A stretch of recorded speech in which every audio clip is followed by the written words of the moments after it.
यहां लूक 16 में लिखा है 13 वचन, कोई भी दो स्वामियों की सेवा नहीं कर सकता। क्या कौन है वो दोनों स्वामी? यीशु मसीह और शैतान? बिल्कुल नहीं, यीशु मसीह ने ये नहीं कहा। कोई भी व्यक्ति ये कल्पना नहीं करता कि यीशु मसीह और शैतान की हम सेवा करें। यहां लिखा है दूसरा दास है, दूसरा स्वामी है पैसा, संपत्ति। पर कई मसीही, ये दुख की बात है कि कई मसीही सोचते हैं कि वो पैसे की भी सेवा कर सकते हैं और परमेश्वर की भी। माफ कीजिए, आप नहीं कर सकते। यीशु मसीह ने कहा कि पैसा एक स्वामी है और परमेश्वर भी एक स्वामी है, और आपको चुनाव करना है कि आप किसकी सेवा करेंगे।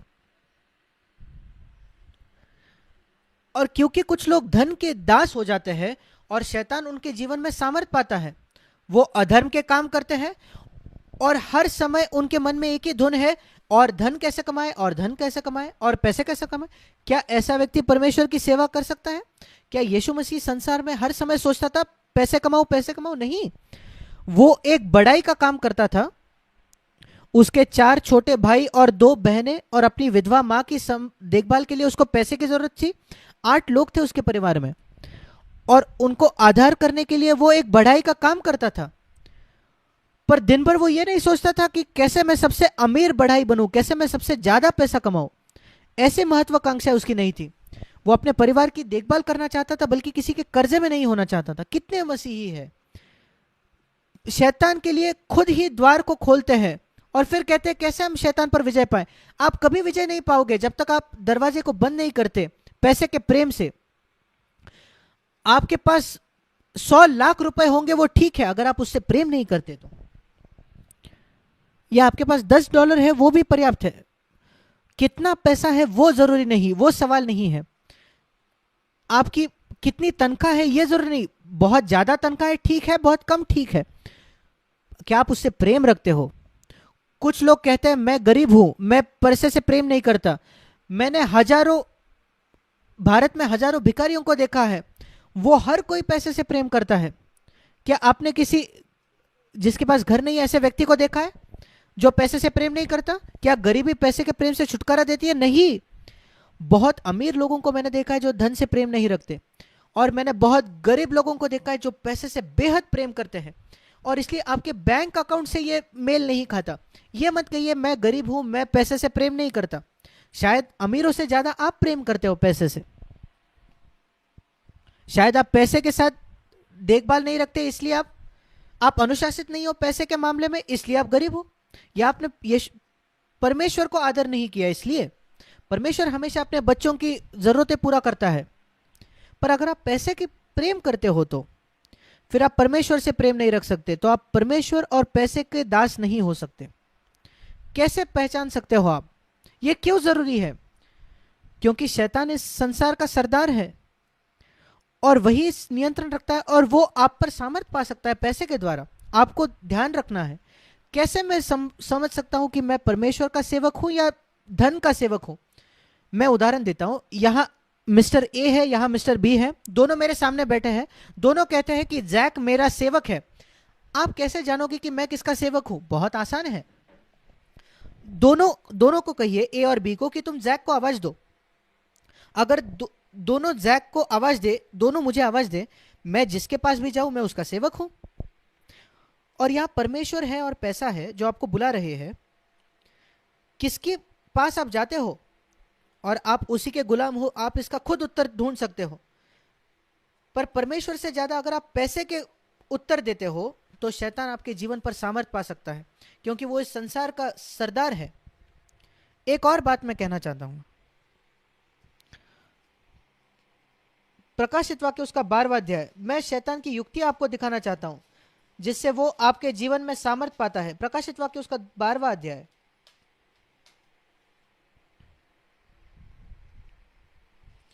यहां शैतान के विषय में लिखा है जो पूरे संसार को फंसाने वाला, भ्रमाने वाला। 9वां वचन, प्रकाशित वाक्य 12:9। वो लोगों को भ्रमाना चाहता है और मसीहों को भी भ्रमाना चाहता है। और 10वें वचन में लिखा है वो भाइयों पर दोष लगाने वाला या मसीहों पर दोष लगाने वाला है। यह शैतान का एक टाइटल है, परमेश्वर के संतान पर दोष लगाने वाला।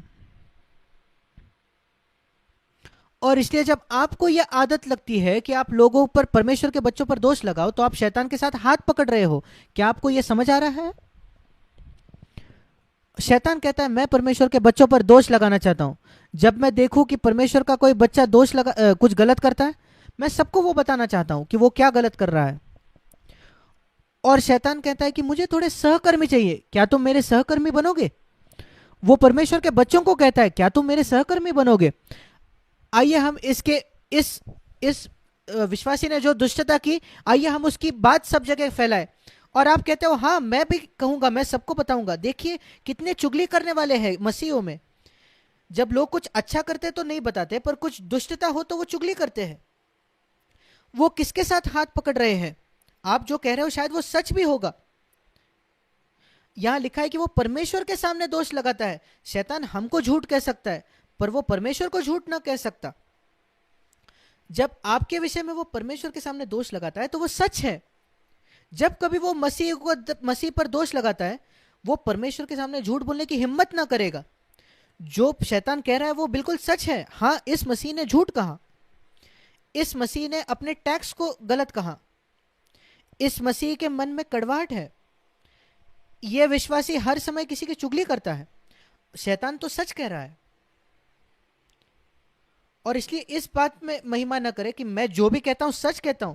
अरे शैतान जो कहता है वो भी सच है, पर आप में शायद दोष लगाने की आत्मा है। और इसलिए जब आपके अंदर दोष लगाने की आत्मा हो, विशेषकर ऐसा कोई जिसको आप पसंद नहीं करते, तो आप शैतान के साथ हाथ पकड़ रहे हो, उस दोष लगाने वालों के साथ हाथ पकड़ रहे हो। वैसे ही शैतान आप पर सामर्थ पाता है। और इस सेशन में मैं यही आपको बताना चाह रहा हूं, शैतान के हाथ को थामना आप कैसे बंद करो, उसका विरोध करो यीशु के नाम से। मांस लहू से मल युद्ध मत करो, शैतान से युद्ध करो। लोगों पर दोष मत लगाओ, शैतान को वो करने दो। अगर आप मेरे साथ जकरिया की पुस्तक को देखें तो जकरिया नबी, और वहां हम इस बात के सत्य को देखते हैं। जकरिया नबी की पुस्तक, उसका 3रा अध्याय, हम यहोशू नाम के महायाजक के विषय में पढ़ते हैं, जो प्रभु के सामने खड़ा है। और शैतान, जकरिया 3:1 में लिखा है, वो उस पर दोष लगाने के लिए खड़ा था। यही तो मैंने अब आपको बताया। और यहोवा ने कहा, हे शैतान, यहोवा तुझको घुड़के। और शैतान यहोशू पर दोष लगा रहा था, 3रे वचन, क्योंकि उसके वस्त्र मैले थे, मतलब उसके जीवन में कोई पाप था। हे परमेश्वर, यहोशू के जीवन में पाप है और वो सच है, पर प्रभु उसको धिक्कारता है।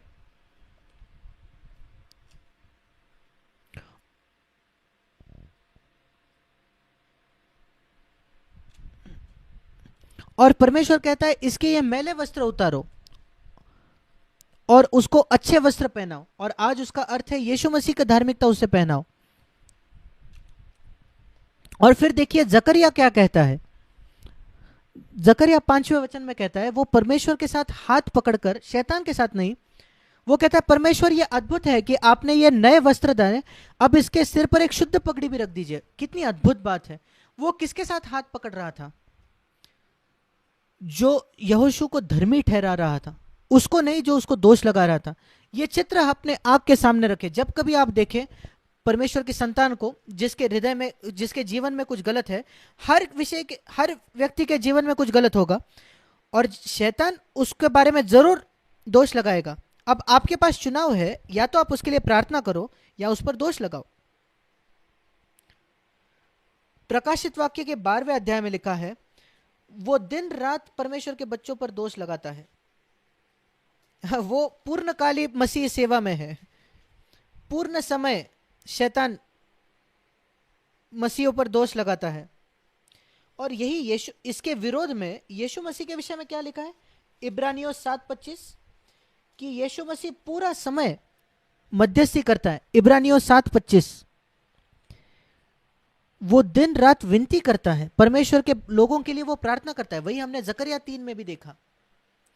परमेश्वर का संतान जिसके जीवन में कुछ गलत है, शैतान खड़ा है उस पर दोष लगाने के लिए, परमेश्वर उसको धर्मी ठहराता है। और जकरिया ये सब देखकर वो देखता है मैं किसकी ओर जाऊं, वो परमेश्वर की ओर जाता है और वो प्रार्थना करता है कि यहोशू को आशीष मिले। और आज आप जकरिया के जगह खड़े हो और आप देखते हो परमेश्वर की कोई संतान जिसके जीवन में कुछ गलत है और शैतान उस पर दोष लगा रहा है और यीशु मसीह उसके लिए विनती कर रहा है, आप वहां बीच में खड़े रहकर निर्णय लेते हो कि आप किसकी ओर जाओगे। क्या आप एक विजयी जीवन जीना चाहते हो? क्या आप शैतान पर विजय पाना चाहते हो? आप जीवन पर विजय पा सकते हो। यह परमेश्वर का आपके जीवन के लिए उद्देश्य है। लोगों के लिए प्रार्थना करें और दोष लगाने वाले न बने। याद रखें मैंने क्या क्या आज बताया, कैसे शैतान आया, हवा को मन में संदेह लाया, परमेश्वर आपसे प्रेम नहीं करता इसलिए वो आपको ये नहीं दे रहा, परमेश्वर आपसे प्रेम नहीं करता इसलिए आपका बच्चा मर गया।